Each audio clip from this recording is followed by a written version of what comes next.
दुनिया के सबसे बड़े टेलीस्कोपिक मिरर्स को पहाड़ की चोटी पर पहुंचाने के लिए एक्सपर्ट्स और इंजीनियर्स को कुछ ऐसा कारनामा अंजाम देना था जो आज से पहले किसी ने भी ना किया हो। नाजरीन, छोटी और मीडियम साइज की चीजें तो अक्सर हम सब ने ट्रांसपोर्ट होते देखी हैं। कंटेनर से भरे बड़े बड़े बहरी जहाजों से लेकर दुनिया का सबसे बड़ा कार्गो जहाज भारी से भारी सामान को भी मंजिल तक आसानी से पहुंचा सकता है। लेकिन कुछ चीजें शायद इतनी भारी तो नहीं होती, लेकिन उनका साइज इतना बड़ा होता है कि ना ही वो किसी प्लेन में फिट आ सकती हैं और ना ही किसी बहरी जहाज के कंटेनर में, और उनको एक पीस में ट्रांसपोर्ट करना ही सबसे बड़ा चैलेंज होता है। आज आप 4 दुनिया के सबसे बड़े ऐसे ऑब्जेक्ट्स के बारे में जानेंगे जिनको ट्रांसपोर्ट करने से पहले कई महीनों तक सिर्फ प्लानिंग की गई। तो आइए शुरू करते हैं।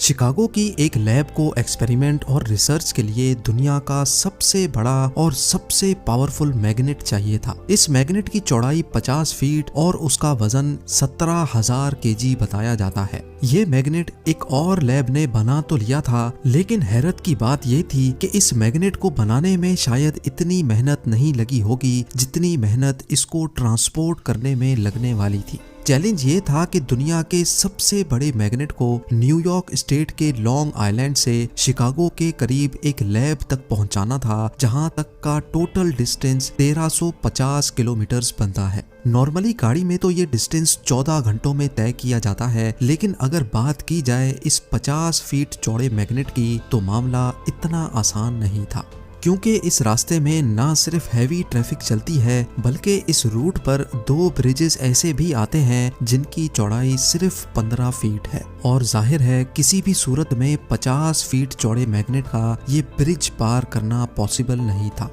मैग्नेट को जहाज के जरिए भी शिकागो तक पहुंचाया जा सकता था, लेकिन दुनिया का सबसे बड़ा कार्गो प्लेन एंटोनोव AN-225 मिरिया है, जिसकी लंबाई तो काफी ज्यादा है, लेकिन इसके कार्गो सेक्शन की चौड़ाई 50 फीट से भी कम है। लिहाजा मैग्नेट को जहाज के जरिए ट्रांसपोर्ट करने के ऑप्शन पर सोचना भी बेमकसद नजर आ रहा था। इस देव मैग्नेट को अपने नए मालिक तक पहुंचाने के लिए एक मास्टर प्लान चाहिए था, और ये काम किसी एक कंपनी के बस की बात ही नहीं थी। लिहाजा फेडेक्स, UPS और कई दूसरी कंपनीज को इस चैलेंज में शामिल किया गया, जिन्होंने इस मैग्नेट को सिर्फ ट्रांसपोर्ट करने की प्लानिंग में ही कई साल लगा दिए।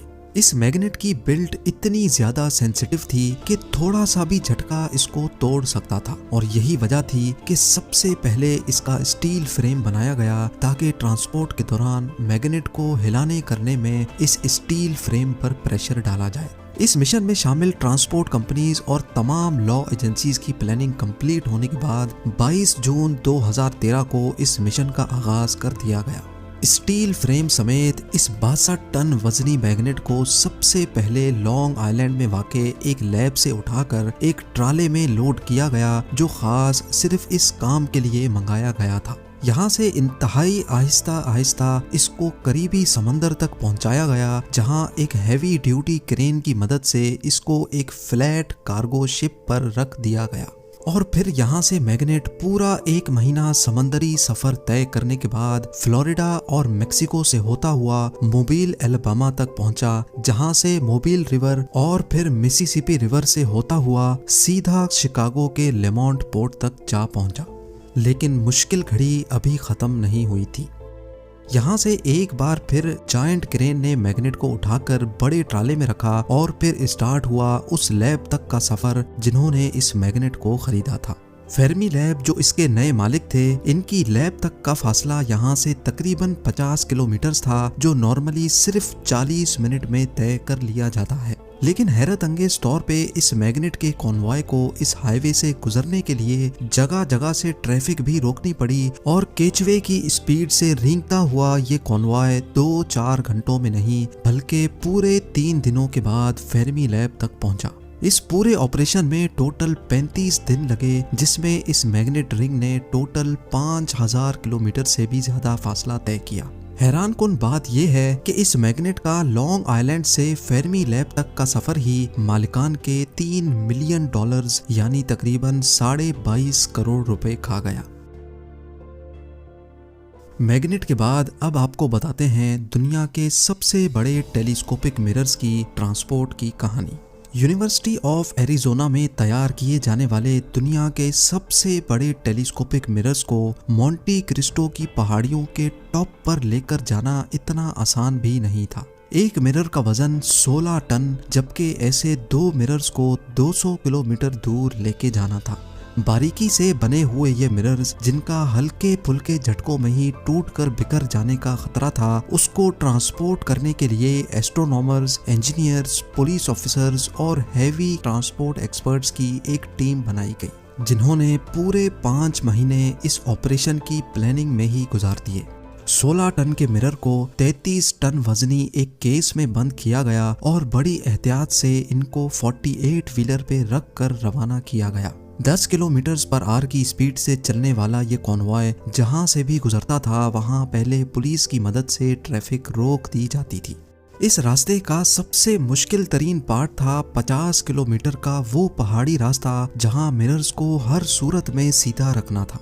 इसके लिए 48 व्हीलर ट्राले में ऑटोमेटिक हाइड्रोलिक सिस्टम पहले से मौजूद था, जो चढ़ाई पर मिरर्स को सीधा रखता था।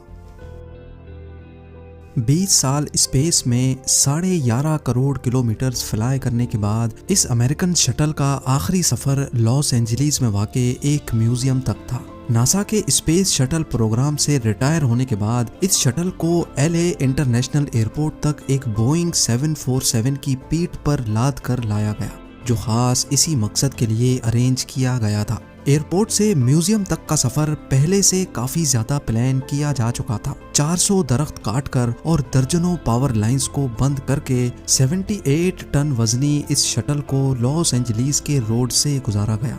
20 किलोमीटर का सफर 2 दिनों में मुकम्मल करने के बाद शटल को कैलिफोर्निया साइंस म्यूजियम तक आखिरकार पहुंचा दिया गया। ये दुनिया की सबसे बड़ी माइनिंग मशीन है, जो बैगर 288 के नाम से जानी जाती है। ये मशीन खास तौर पे कोल माइंस और ओपन पिट माइंस में खुदाई के काम आती है, जिसकी ऊंचाई 330 फीट और लंबाई 2 फुटबॉल फील्ड से भी ज्यादा बड़ी है। ये एक्सकवेटर इतना बड़ा है कि एक ही वक्त में इसको 5 ड्राइवर्स ऑपरेट करते हैं। 2001 में इस एक्सकवेटर ने एक साइट से काम कंप्लीट किया और अब इसको यहाँ से 22 किलोमीटर दूर दूसरी माइनिंग साइट पर लेकर जाना था। इंजीनियर्स के मुताबिक वैसे तो इसको ट्रांसपोर्ट करना काफी आसान होता है, क्योंकि ट्रांसपोर्ट से पहले इसको डिसअसेंबल किया जाता है और फिर न्यू साइट पर जाकर दोबारा इसको जोड़ लिया जाता है। लेकिन इस बार सिचुएशन कुछ मुख्तलिफ थी। सिर्फ 22 किलोमीटर का सफर तय करने में इसको पूरे 7.5 महीने लग गए, क्योंकि इस बार इसको ना सिर्फ एक दरिया पार करना था, बल्कि इसको हाईवे और रेलवे ट्रैक भी क्रॉस करना था। दरिया पार करने के लिए स्पेशल शिप्स मंगाई गईं, जबकि कई मुकामात पर जमीन को लेवल भी करना पड़ा। इस एक्सकवेटर को ट्रांसपोर्ट करने के लिए टोटल 70 लाख क्यूबिक फीट की मिट्टी को लेवल करना पड़ा और कई मकामात पर मिट्टी के ऊपर घास भी बिछाना पड़ा, ताकि इस एक्सकवेटर को गुजरने में कोई मुश्किल पेश ना आए। 1 मिनट में 33 फीट का फासला तय करके ये एक्सकवेटर आखिरकार अपनी नई लोकेशन पर पहुंच गया। सिर्फ 22 किलोमीटर के इस सफर में कंपनी को $9 मिलियन या फिर 85 करोड़ रुपए ढीले करने पड़ गए। उम्मीद है